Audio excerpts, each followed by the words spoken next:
The Deir Hashem's neighbourhood in the heart of Algiers is less than a kilometre away from the presidential palace. Dozens of makeshift homes have sprung up around houses built during the time of France's colonial rule, which now stand derelict.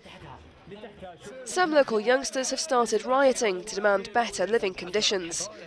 Those who agree to be filmed show us their battle scars. Look, a policeman hit me with a rock, and then he beat me with his club.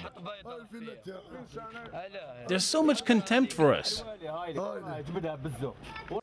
The more men we meet, the more the display continues.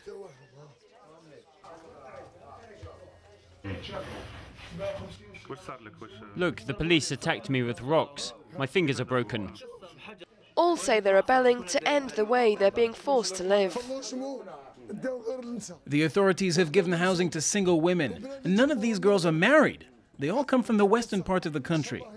I took part in the violence, and I hope that everybody here will do the same. If there's a real uprising, then maybe we can once again be men with pride. Give us decent houses and we'll stop. Otherwise, we'll just carry on. Yassine is in his 30s. He shows us the apartment he shares with 10 members of his family. Just look at the toilets. Look at how we have to live. 4 people sleep in this room. We have to take turns to sleep. Yassine's getting married, but has a major problem. No wife would accept these living conditions. Where is she going to live? If she comes here, I'll have to live outside. I'm trapped. You know, I'm a garbage collector. I earn 50 euros a month the honest way. And you know, it's still much better than earning 100 euros a month the crooked way. So that's why I say only bullets can stop us. If they want to throw us in jail, they should just go for it. Here, we're nothing more than a bunch of living dead.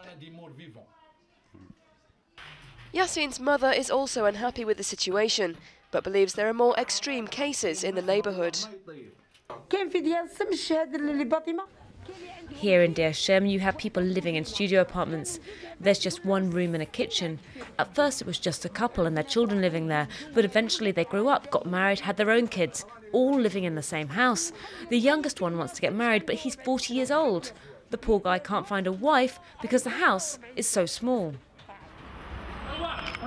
Nassim guides us through the district's narrow streets. Because of their ever-present humidity, he came to suffer from asthma. Here, 8 people live in a 2-roomed apartment. Tell him you didn't have asthma before. The reason you have asthma now is because of the way we're living. There's nowhere to put anything, nowhere to sleep. There's no light coming in. Come back tonight and you'll see it's impossible for people to live like this. 1,500 families are squeezed into Deir Hashem's. But just opposite the shanty town stand brand new buildings.